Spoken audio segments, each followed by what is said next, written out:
யாரு சாமி நீங்க? நீங்கலாம் எங்க இருக்கீங்க? இப்படியும் இருக்கீங்களா? அப்படின்னு சொல்லி எனக்கு யோசிக்க வைக்கிற ஒரு கஸ்டமர் இவங்க.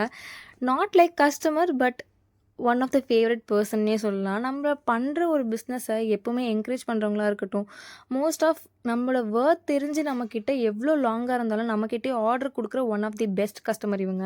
She never asked for bargain. Bargain பண்ணணும், இல்ல ஏதாவது ஒரு விஷயம் வந்து எனக்கு கொஞ்சம் இது பண்ணணும், அது பண்ணணும். She know my worth and நம்மளோட ப்ராடக்ட்டோட வொர்த் தெரிஞ்சு நம்மக்கிட்ட லிட்டரலி சொல்லணும்னா, அவங்க இங்கேருந்து என்னுடைய லொக்கேஷன்லேருந்து அவங்களோட லொக்கேஷன் லிட்டரலி ஒரு 40 to 50 கிலோமீட்டர்ஸ் கிட்ட இருக்கும். பட் அவங்க அங்கே இருக்க எந்த அவுட்லெட்லுமே இல்லாமல் நம்மக்கிட்ட தேடி வந்து வாங்குற ஒரு காரணம் என்னன்னா, நம்மளோட வொர்த் தெரிஞ்சு வாங்குறாங்க. அண்ட் பார்கெயின் பண்ணுறது தப்புன்னு நான் சொல்லலை. பட் பார்கெயின் பண்ணுற விஷயம்னு ஒன்று இருக்குது. She never bargain my effort. So bargain is not a word, is a pain. So every small business ஓனருக்கு கண்டிப்பாக இதோட பெயின் என்னன்றது புரியும். அண்ட் தேங்க்ஸ் ஃபார் வாட்சிங். பாய்.